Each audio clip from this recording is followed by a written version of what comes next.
제 18년의 결혼 생활은 한편의 정교한 사기극이었습니다. 18년, 강산이 2번 변할 정도로 긴 시간이죠. 그런데 그 모든 시간을 제가 가장 믿었던 사람들에게 통째로 기만당했다고 생각하면 지금도 어처구니가 없고 분통이 터집니다. 이제는 다 지난 일이니 훌훌 털고 살자 마음을 다잡아 보아도 그게 마음처럼 쉬운 일은 아니네요. 저는 착하고 다정하고 세상에서 나 하나만 바라봐주는 남자를 만났다고 18년간 철석같이 믿었습니다. 저희 사이에 비록 아이는 없었지만 나름대로 행복하게 잘 살아왔다고 생각했어요. 하지만 그 마지막은 참으로 너저분하고 더러웠죠. 저는 대학교에서 미술사를 전공했고 졸업 후에는 꿈에 그리던 파리로 유학을 떠났습니다. 예술의 도시에서 보낸 시간들은 제게 깊은 영감을 주었고 한국으로 돌아와서는 국내 유수의 갤러리에서 큐레이터로 일하며 경력을 쌓았죠. 그러다 마침내 제 이름을 건 작은 갤러리를 열었습니다. 그때까지만 해도 제 인생에 연애나 결혼은 없었어요. 일에 대한 욕심도 많았고 신진 작가를 발굴해 세상에 알리는 일의 보람이 그 무엇보다 컸거든요. 그렇게 일에만 미쳐 살던 어느 날 대학 동기에게서 연락이 왔습니다. 서연아, 너 그러다 그림이랑 평생 살겠다. 남자도 좀 만나. 그 친구는 자기 지인 중에 정말 괜찮은 사람이 있다며 가벼운 마음으로 한번 만나나 보라고 했습니다. 저도 조금 외롭던 차에 가벼운 마음으로 알겠다고 했고 그렇게 나간 소개팅에서 지금의 전남편이 된 그 남자 최민준을 만났습니다. 분위기 좋은 호텔 카페에서 처음 마주한 그의 첫인상은 참 좋았어요. 온화하고 다정한 성격에 책도 정말 많이 읽는다고 하더라고요. 그래서인지 제 전공 분야인 미술에서까지도 해박한 지식을 뽐내며 대화를 나누었습니다. 대화는 즐거웠어요. 그런데 이상하게도 그 남자의 얼굴에는 언뜻 슬픈 빛이 드리워져 있는 게 느껴졌습니다. 분명 즐겁게 웃고는 있지만 사이사이에 어딘가 다른 곳을 향해 있는 듯 공허해 보였거든요. 나중에 주선해준 친구에게 전해 듣고서야 그 이유를 알게 되었습니다. 그 남자는 5년이나 사귄 여자친구가 있었는데 어머니의 극심한 반대로 결혼을 못하고 결국 헤어졌다는 겁니다. 그 충격으로 1년이 넘도록 마음을 못 잡고 힘들어하길래 저를 소개해 준 거라고 하더군요. 그 말을 들으니 기분이 좀 그렇더라고요. 제 입장에선 너무 부담스러웠으니까요. 그리고 전 여자친구를 아직 마음에 품고 있는 사람은 만나고 싶지 않았습니다. 저는 며칠을 고민하다 그 남자에게 솔직하게 말했습니다. 민준 씨, 친구한테 얘기 들었어요. 결혼하려던 분이 있었다고요. 아직 그분을 정리하지 못한 것 같은데 솔직히 제 입장에선 좀 부담스럽네요. 우리 그만 만나는 게 좋을 것 같아요. 그런데 그 남자는 저를 붙잡았습니다. 맞아요, 서연 씨. 저한테 그런 사람이 있었죠. 하지만 이제는 과거일 뿐입니다. 결국 인연이 아니었던 거죠. 서연 씨를 만나면서 서연 씨가 제 진짜 인연이라는 생각이 들었어요. 서연 씨에게만 집중했어야 하는데 정말 미안합니다. 그 여자는 완전히 다 잊었어요. 그러니 저한테 기회를 한 번만 더 줄 수 없을까요? 자기는 과거의 일은 다 잊었다면서 저를 붙잡았죠. 그 남자에겐 제가 필요해 보였고 저도 그 남자가 좋았기에 결국 과거는 없던 일로 하고 저희는 그렇게 다시 만남을 이어갔습니다. 그리고 1년도 채 되지 않아 자연스럽게 결혼 이야기가 오갔죠. 남자의 어머님께 인사를 드리러 갔을 때 저를 무척이나 반가워하셨어요. 아들의 슬픔을 끝내준 여자인데다 제 조건도 마음에 들어 하셨죠. 어머님은 미룰 거 뭐 있냐며 하루라도 빨리 결혼하라고 저희를 재촉하셨고 그 후부터는 일사천리로 결혼식까지 올렸습니다. 그리고 꿈같은 신혼을 보냈죠. 갤러리 일로 바쁜 저를 위해 남편은 늘 저녁을 차려놓고 기다렸고 주말이면 제 손에 물 한 방울 묻히지 않게 하겠다며 온갖 집안일도 도맡아 했습니다. 참 행복하고 좋은 신혼생활을 보냈던 거죠. 그리고 결혼한 지 반년도 안 되어 감사하게도 아이까지 가졌습니다. 양가 부모님 모두 너무나 기뻐하셨어요. 하지만 그 기쁨도 잠시 저는 초기 유산을 하고 말았고 아이는 저희 곁을 떠나고 말았습니다. 마음이 찢어질 듯 아팠지만 주변에서는 임신 초기에 종종 있는 일이니 너무 상심하지 말라고, 한번 유산을 겪고 나면 오히려 다음 아이는 더 잘 들어서기도 한다며 위로를 했죠. 저도 어쩔 수 없었던 일이라 생각하고 마음을 다잡았습니다. 그런데 그 후에 어렵게 생긴 두 번째 아이마저 또 유산이 되었습니다. 이번에는 정말 모든 것을 조심하고 또 조심했는데도요. 그때부터 어머님은 저를 타박하기 시작했습니다. 너는 애를 가졌으면 조심을 해야지. 자꾸 일한다고 그러고 다니니까 유산을 하는 거 아니야. 일이 그렇게 중요해? 너무나 억울했습니다. 갤러리 일도 최소한으로 줄이고 최대한 안정을 취했거든요. 그런데 아무리 노력해도 결국 또 유산이 되었고 돌아오는 것은 시어머니의 비난뿐이었죠. 두 번의 연속된 유산으로 제 마음은 이미 너덜너덜해져 있었는데 그 세 번째 아이마저 떠나 보내고 나서야 병원에서 습관성 유산이라는 판정을 받게 되었습니다.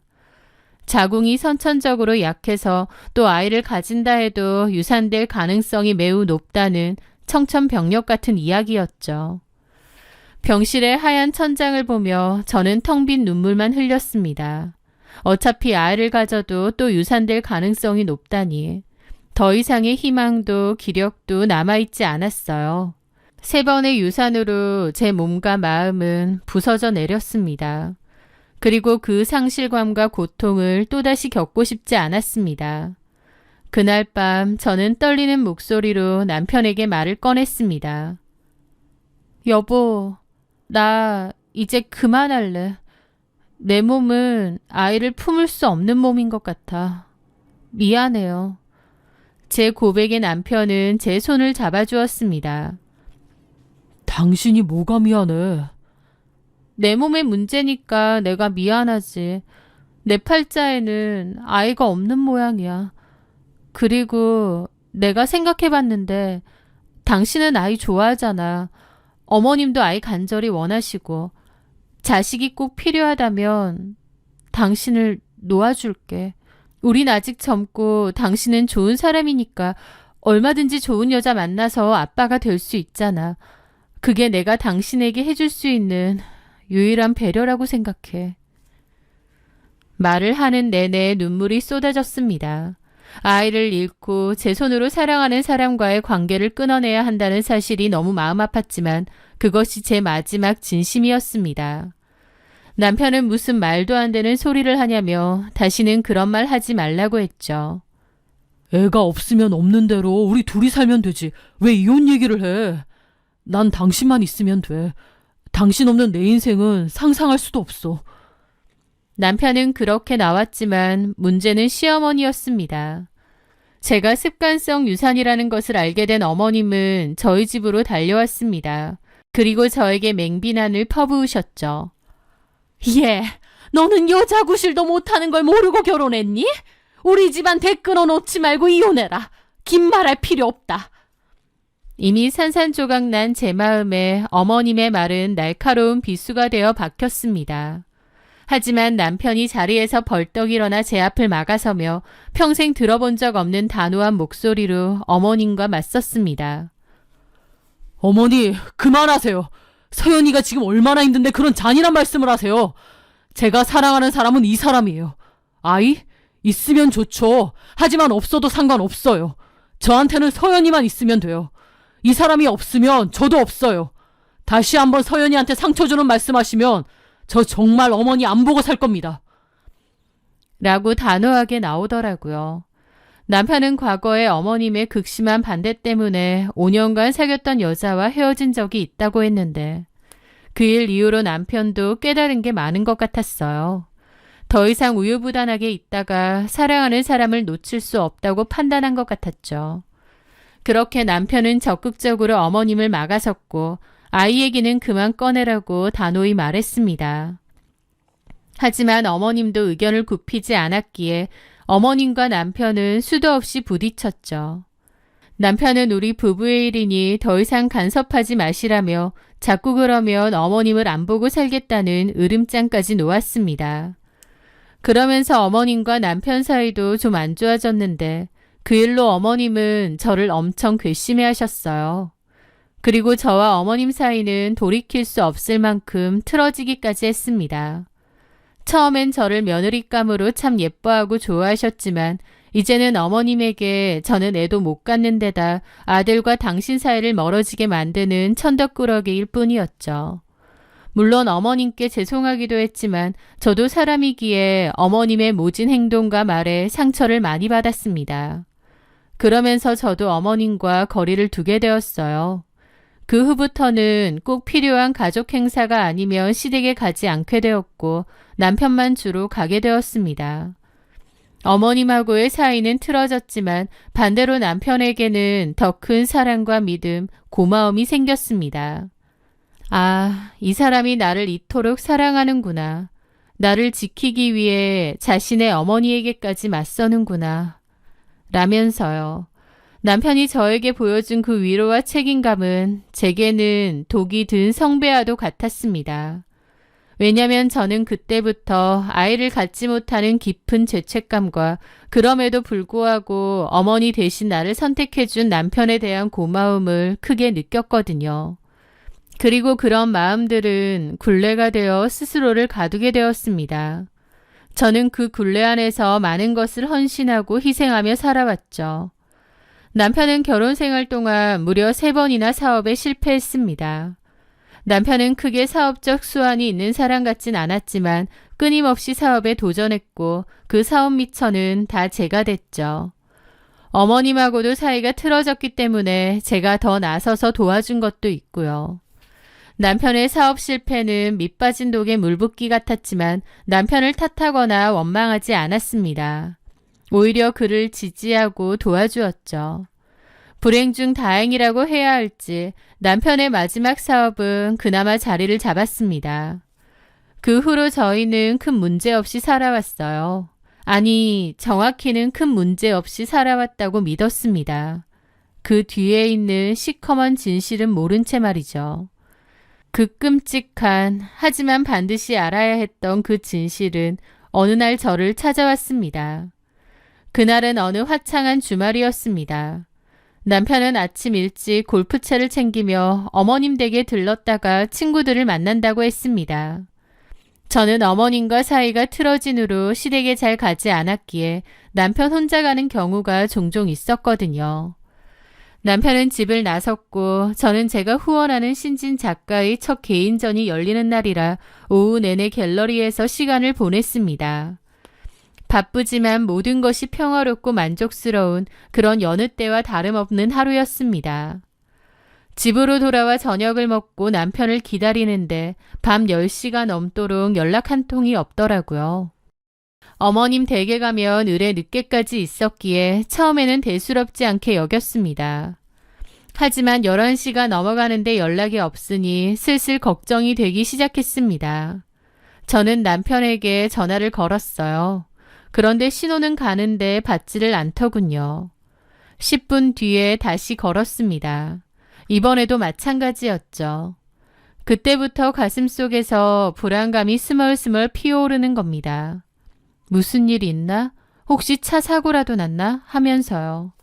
3번째 전화를 걸었을 때 겨우 연결이 되었습니다. 그런데 수화기 너머로 들려오는 남편의 목소리가 어딘가 평소와 달랐습니다. 배경은 바깥인 듯 시끄럽더라고요. 여보, 나 지금 차 타러 가는 중이야. 금방 갈게. 왜 이렇게 전화를 안 받아? 걱정했잖아. 주머니에 넣어놔서 몰랐지. 그런데 수화기 너머로 고등학생 정도쯤 되는 남자의 목소리가 들리는 겁니다.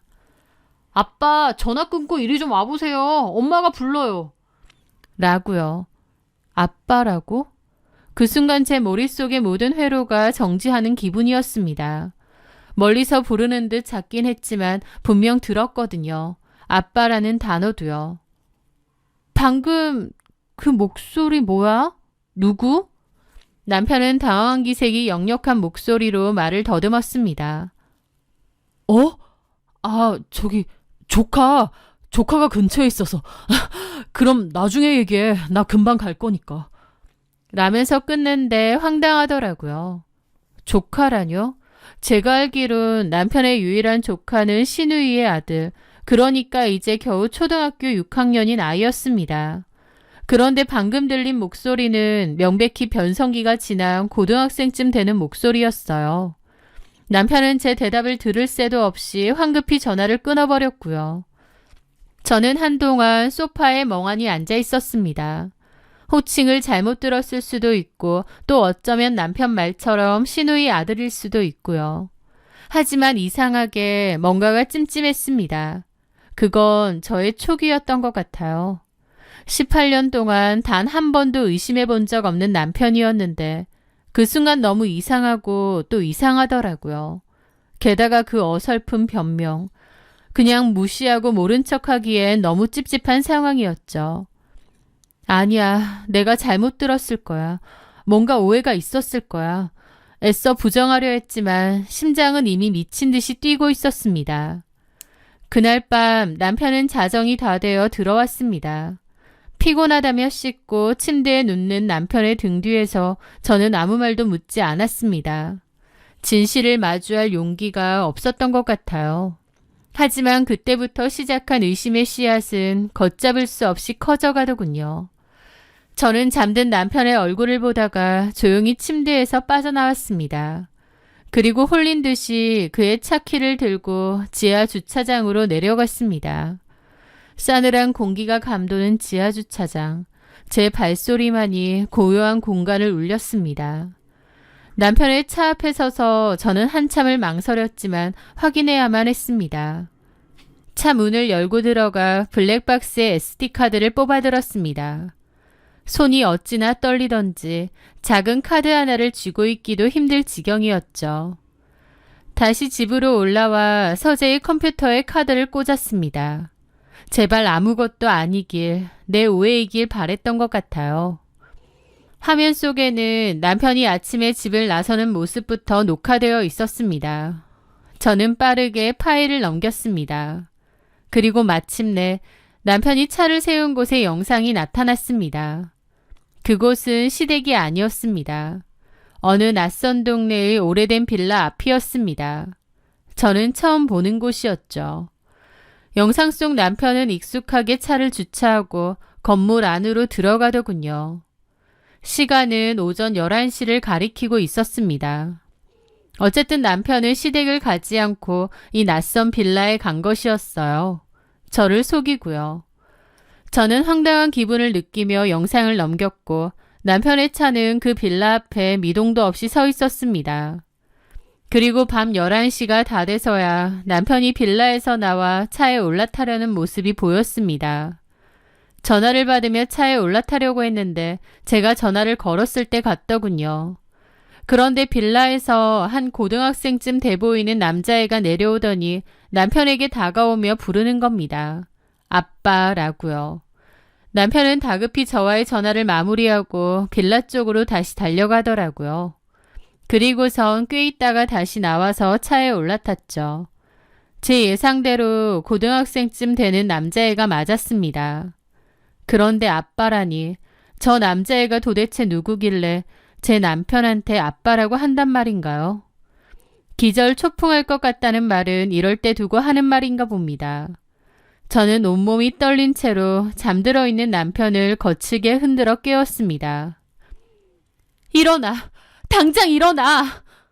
남편은 잠결에 짜증을 내며 눈을 떴습니다. 왜 그래 여보? 이 시간에 무슨 일이야? 무슨 일이냐고? 당신 오늘 어머님 댁에 갔던 거 맞아? 솔직하게 말해. 당신 오늘 하루 종일 어디서 뭘 하다 온 거야? 제 서슬퍼런 기세에 남편의 잠이 확 달아난 듯 했습니다. 그의 눈이 당황으로 흔들리는 것이 보였죠. 그는 잠시 머뭇거리다 이내 능숙하게 거짓말을 시작했습니다. 왜 이러는 거야? 어머니 집에 있다 왔다고 했잖아. 그 입 안 닥쳐? 내가 당신 차 블랙박스에 찍힌 거 다 봤어. 그 빌라는 어디고 거기서 당신한테 아빠라고 부르던 그 남자애는 대체 누구야? 제 외침에 남편의 얼굴이 새하얗게 질렸습니다. 내가 다 알고 있으니까 바른 대로 말해. 여보, 오해야. 그게 아니라. 당신 아들 있어?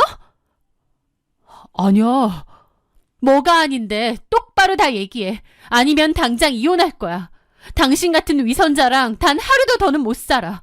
그러니까 바른 대로 말하라고. 이혼이라는 단어가 나오자 남편은 침대에서 허둥지둥 내려와 제 앞에 무릎을 꿇었습니다. 여보, 내가 잘못했어. 내가 다 설명할게. 제발 이혼이라는 말은 하지 말아줘. 설명해봐. 내 남편이 다른 여자 집에서 나오고 처음 보는 남자애한테 아빠 소리 들은 이유가 뭔지 나도 한번 들어보자. 그러자 남편은 눈물을 쏟아내며 변명을 늘어놓기 시작했습니다. 사실 그 여자 당신 만나기 전에 어머니 때문에 헤어졌던 그 여자야. 뭐라고? 몇 년 전에 우연히 다시 만났는데 남편 없이 혼자 아들 키우면서 너무 힘들게 살고 있더라고. 그냥 예정이 생각나서 친구로서 조금 도와준 것뿐이야. 아들은 아빠 없이 자라서 그런지 나를 잘 따랐고, 그래서 당신한테는 차마 말은 못했어. 당신이 오해할까봐. 하지만 정말이야. 그냥 불쌍해서 도와준 거야. 제발 내 말 믿어줘. 그는 제 바지가랑이를 붙잡고 애원했지만 저는 그의 말을 단 한마디도 믿을 수 없었습니다. 저 말을 누가 믿겠나요? 남편은 그 순간까지도 끊임없이 거짓말을 하며 저를 기만하려 들더군요. 저는 그의 손을 차갑게 뿌리쳤습니다. 그 말을 누가 믿어? 당신 생각엔 그게 말이 된다고 생각해? 고등학생이 되는 애가 친아빠도 아닌 남자한테 아빠라고 부르겠니? 어떻게 이런 순간에도 거짓말이야? 당신 눈에는 내가 바보 천치로 보여? 여보 같은 소리 안 해. 당신은 끝까지 나를 속이는구나. 다 필요 없어. 우린 이혼이야. 저는 그를 바닥에 무릎 꿇린 채로 내버려두고 방을 나왔습니다. 남편도 저를 따라 나오진 않더라고요. 그렇게 저는 작은 방에서 울고 또 울었습니다. 내 결혼 생활이 이렇게 끝나는구나 생각했죠. 그러면서 이게 다 어떻게 된 일인지 철저히 뒷조사를 하기로 마음먹었습니다. 남편에게 들을 필요도 없이 제가 알아서 알아보기로 한 거죠. 저는 아는 분을 통해 한 탐정사무소에 연락을 했고 남편의 뒷조사를 의뢰했습니다. 제가 여태까지 몰랐던 남편의 비밀이 뭔지 제 눈으로 똑똑히 확인해야 했어요. 일주일 뒤 탐정을 만났습니다. 그리고 보고서를 받았는데 그 안에는 제가 예상했던 그 이상의 것들이 담겨 있었습니다. 남편이 빌라를 드나드는 사진, 상간녀로 보이는 여자, 그리고 그 남자애랑 남편이 함께 장을 보고 외식을 하는 너무나도 단란해 보이는 사진들. 까무러칠 뻔했습니다. 누가 봐도 그냥 사이좋고 평범한 가족 같더라고요. 탐정분이 알려준 내용으로는 상간녀의 이름은 김지영이고 여동생과 함께 시내에서 작은 카페를 운영하고 있다고 했습니다. 사실상 여동생이 주인이고 김지영은 직원 같은 개념이라고 하고요. 어쨌든 김지영은 제 남편이랑 과거에 사귀다가 시어머니의 반대로 헤어진 후에 따로 결혼을 한 적은 없다고 했어요. 김지영 아들인 하준이라는 애는 김지영 친정엄마의 호적에 들어가 있다고 하더라고요. 탐정은 좀 더 면밀히 조사를 해봐야겠지만 일단은 제가 예상했던 대로 하준이는 제 남편의 아들일 가능성이 높다고 했습니다. 그 내용을 듣는 내내 피가 거꾸로 솟는 기분이더라고요. 저는 진짜 이 아이가 내 남편의 아이인지 좀 더 구체적으로 면밀하고 자세하게 알아봐달라고 했습니다. 남편의 변명을 애초에 믿지도 않았지만 직접 들으니 더 기가 막히더라고요. 그런데 그 와중에 그 여자, 상간녀 김지영의 얼굴을 직접 보고 싶더라고요. 본처가 상간녀를 직접 보고 싶어 한다는 심리가 이해가 안 됐는데 제 상황이 되니 진짜 그 면상을 한번 보고 싶은 겁니다.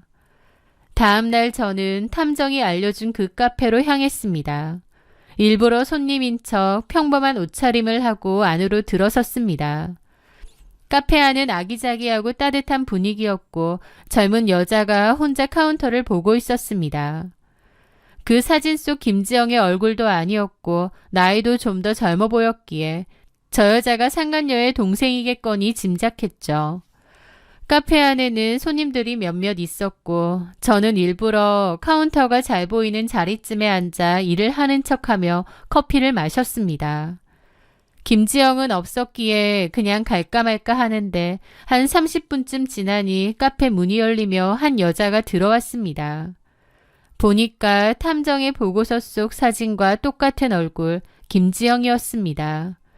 그 여자를 보는 순간 심장이 세차게 뛰더라고요. 아, 저 여자구나. 저 여자가 내 남편과 바람을 피고 애까지 키우는 바로 그 여자구나. 기분이 너무 이상하더라고요. 그런데 김지영은 오자마자 동생에게 다가가 신경질적으로 가방을 내려놓으며 푸념을 늘어놓기 시작했습니다. 언니, 왜 이렇게 늦었어? 그 사람 만나고 오는 길이야? 아, 말도 마. 아주 난리가 났어. 왜? 민준 씨가 자기 와이프한테 다 들켰대. 와이프가 이혼하자고 난리래. 저는 들고 있던 찻잔을 깨뜨릴 뻔했습니다. 제 얘기가 나왔으니까요. 저는 온 신경이 집중해 그들의 대화를 들었죠. 동생이 걱정스러운 얼굴로 물었습니다. 뭐라고? 정말? 이혼당하게 생겼다고 하면서 나보고 뭐라는 줄 아니? 이렇게 된 거 최대한 변호사랑 잘 얘기해서 재산분할 땡겨볼 거래. 그리고 이혼할 테니 자기랑 살림 합쳐서 살재. 하준이도 이제라도 자기 호적에 올리겠다는 거야. 미치겠다 진짜. 머리가 아파 정말. 무슨 살림을 합쳐. 나는 지랑 그럴 생각 전혀 없는데. 라는 겁니다. 김지영의 반응이 좀 이상하더라고요. 제 남편이랑 그렇게 오랜 시간 내연관계로 지냈고 심지어 둘 사이에 아이까지 있으면 오히려 저와의 이혼을 쌍수 들고 반겨야 될 입장 아닌가요? 그런데 김지영은 엄청 짜증나고 곤란해 보이더라고요. 그냥 이혼하지 말고 한 번씩 보면서 양육비나 받고 필요한 돈이나 받는 게 제일 베스트인데. 아니 그 인간은 어쩌다 걸렸는지 몰라. 요즘 좀 자주 온다 싶더니 진짜 미치겠어. 언니 어쩔 거야. 몰라. 근데 합칠 생각 없어. 어떻게든 잘 빠져나가야지. 라면서 머리를 짚더라고요. 아무리 생각해도 김지영의 말이 참 이상했습니다. 제가 모르는 숨겨진 뭔가가 더 있는 것 같더라고요. 그리고 얼마 뒤 탐정이 추가적으로 알게 된 내용을 저에게 보여줬는데 그 자료를 보고서야 알게 되었습니다. 김지영이 왜 그런 반응을 보였는지요. 제 남편인 최민주는 저에게 너무나도 파렴치한 가정 파괴범이자 가해자이지만 동시에 세상에서 가장 어리석은 남자이기도 했던 겁니다. 저는 그 변호사를 찾아가 바로 이혼 소송을 진행했습니다. 이혼 소송이 시작되자 시어머니는 제가 아이를 낳지 못해 우리 아들이 밖으로 놔둘 수밖에 없었다며 오히려 저를 원망했어요. 그리고 남편도 막상 이혼 소송이 시작되니 자기는 아이를 원했지만 제가 아이를 가지고 싶지 않아 해서 희생을 많이 했고 또 제가 일 때문에 가정을 등한시했다며 제 탓으로 돌리고 재산 분할을 요구하는 파렴치한까지 보였습니다. 물론 남편은 18년이란 긴 시간 동안 저를 속이고 혼에 자식까지 있는 철저한 유책 배우자였기에 그런 말도 안 되는 호소는 씨알도 안 먹혔지만요. 결국 저에게 유리하게 끝이 났고 당연히 제 승소로 마무리되었습니다. 재산 분할은커녕 저한테 위자료를 줘야 했죠. 그렇게 속 시끄러운 모든 법적 절차가 끝나고 남편이 저희 집에 남아있던 마지막 짐을 챙기러 온 날이었어요. 남편은 자기 짐을 챙겼고 우리의 18년 세월이 담겼던 공간에는 싸늘한 공기만이 감돌았습니다. 그런데 그때 마침 남편에게 전화가 왔어요. 남편은 저를 힐끗 보더니 전화를 받더군요. 하준아. 이제 이혼했다 이건지 제 눈치를 보지도 않고 그 하준이라는 아이의 전화를 받더라고요. 용돈이랑 학원비? 아빠가 보내줄게. 라는 겁니다. 그걸 가만 보는데 남편이 너무 등신 같고 한심하더라고요. 전화를 끊고 남편은 곧바로 그 하준이라는 애한테 이체를 하려는 듯 했습니다. 그래서 제가 그 꼬라지를 보다 못해 말했죠. 그 하준이라는 애한테 돈 보내는 거야? 그 말에 남편은 저를 힐끗 보더라고요. 김지영 그 여자한테도 그 하준이라는 애한테도 18년간 돈 꼬박꼬박 보냈나 봐. 내 아들이니까. 당신한텐 미안하지만 어쨌든 내 아들이잖아. 어쨌든 당신하고는 끝났고 이제라도 제대로 못한 아비 노릇 하고 살아야지. 참나, 아주 눈물겨운 부성애네. 저는 남편이 너무 한심했습니다. 남편은 제 말을 무시하고 이체를 하더라고요. 저는 그걸 지켜보다 그랬습니다. 불쌍한 인간아, 지금 얼마나 헛짓거리 하는지 아니? 이제 내 할 바 아니지만 한심해서 말해줄게. 이거나 봐. 저는 그 탐정이 저에게 주었던 마지막 증거 자료를 꺼내 던졌습니다. 딱히 남편에게 말하지도 않았고 법적 증거 자료를 쓸 필요도 없어서 그냥 들고만 있던 거였죠. 남편에게 영원히 말해주지 않을 생각도 있었고요. 하지만 이제 너도 알아라 인간아 라는 심정으로 그 서류 봉투를 주었습니다. 이게 뭔데? 직접 봐. 그 서류 봉투의 사진들을 본 남편의 얼굴이 하얗게 질렸습니다. 그리고 눈만 크게 뜨고 저를 바라보더군요. 이게 뭐야? 뭐긴 뭐야. 그 하준이라는 애 친아빠 사진이지. 이제 알겠어? 18년 동안 당신은 남의 자식 뒤치다꺼리 했던 거야. 하준이 걔 당신 아들 아니야. 당신도 나를 18년 동안 속였지만 김지영도 당신을 18년 동안이나 속인 거라고. 네, 제가 그 후에 탐정에게 들은 자료에 따르면 하준이는 남편의 아이가 아니었습니다. 김지영은 과거에 결혼은 안 했지만 동거하는 남자가 있었고 그 남자의 아이가 하준인 것 같더라고요. 시기상으로도 맞고요. 그런데 그 남자가 임신한 김지영을 떠났고 김지영은 일부러 저와 결혼한 제 남편에게 다시 접근한 모양이었습니다. 그리곤 임신했다며 남편의 아이라고 했던 겁니다.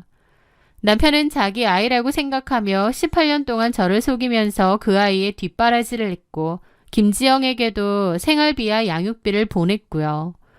그리고 저는 몰랐는데 시어머니도 이 사실을 알고 있었고 시어머니도 돈을 여러 차례 보냈다고 하더라고요. 그런데 그 뒤에 친부가 김지영에게 다시 돌아온 것 같고 그 뒤로 김지영과 하준이의 친부는 종종 만났던 겁니다. 하준이까지도요. 그러니까 김지영은 제 남편에게는 양육비며 생활비도 받으면서 뒤로는 따로 그 남자도 만나며 왕래도 하고 있었던 거예요. 그 하준이라는 애도 알았던 것 같지만 모른 채 했던 것 같기도 하고요. 탐정에게 그 증거 자료를 받고 나니 그날 카페에서 김지영이 했던 말이 이해가 되더군요. 김지영에게 제 남편은 그냥 생활비나 양육비 받아내는 지갑에 불과했는데 이제 와서 제 남편이 이혼한다고 살림 합치자고 하니 곤란해진 겁니다. 제 이야기를 들은 남편의 얼굴에서는 핏기가 싹 가시는 것을 똑똑히 보았습니다.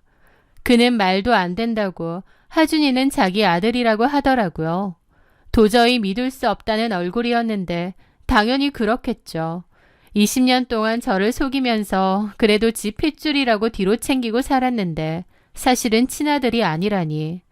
김지영과 하준이까지 한 통속으로 자기를 속이려 한 거라니 믿을 수 없었을 겁니다. 저는 내가 확인한 바로는 그렇다고 못 믿겠으면 직접 확인해 보라고 했습니다. 그게 제일 확실할 거라고요. 남편은 어리 빠진 채로 기껏 챙긴 짐도 제대로 안 챙기고 그대로 뛰쳐나갔습니다. 그리고 나중에 이야기를 듣게 되었는데요. 남편은 그 사이에 병원에 입원을 했더라고요. 제 이야기를 들은 남편은 자기 칫솔이랑 하준이의 칫솔을 챙겨 친자 검사부터 의뢰했다고 했습니다. 그때까지도 설마 아닐 거라며 제 말을 믿지 않았는데 검사 결과 친자 불일치 결과가 나왔다고 하더라고요. 남편은 이성을 잃고 김지영의 집을 찾아가 이 사기꾼 같은 년 20년 동안이나 나를 속였냐라고 소리치며 집안을 때려 부쉈다고 합니다. 그 과정에서 몸싸움이 벌어졌고 하준이하고도 몸싸움이 있었다고 했어요. 그러다 하준이는 남편을 빌라 계단에서 밀어버렸는데 남편은 계단에서 굴러떨어져 머리를 다치고 응급실까지 실려갔답니다. 18년간 아들이라고 믿고 모든 걸 쏟아부었는데 알고 보니 친아들도 아니었고 심지어 그런 상황이 되자 가차없이 자신을 계단에서 밀어버린 거죠. 남편은 머리를 다쳐 입원하고 그 사실을 알게 된 시어머니까지 충격으로 쓰러졌다고 했습니다. 남편과 시어머니는 병원에서 나오자마자 현재 그 여자를 상대로 그동안 지원했던 양육비를 돌려달라는 소송을 진행 중이라고 합니다. 남편은 거의 반폐인이 되었고 김지영과 남편은 소송으로 죽어라 싸우고 있다네요. 서로 속고 속이는 추악한 관계의 말로였죠. 그걸 듣는데 속 시원한 마음 반, 씁쓸한 마음 반이 들더라고요. 저의 지난 결혼 생활을 돌이켜보면 가장 억울한 것은 18년이 넘는 시간 동안 남편에게 가졌던 그 미안한 감정입니다.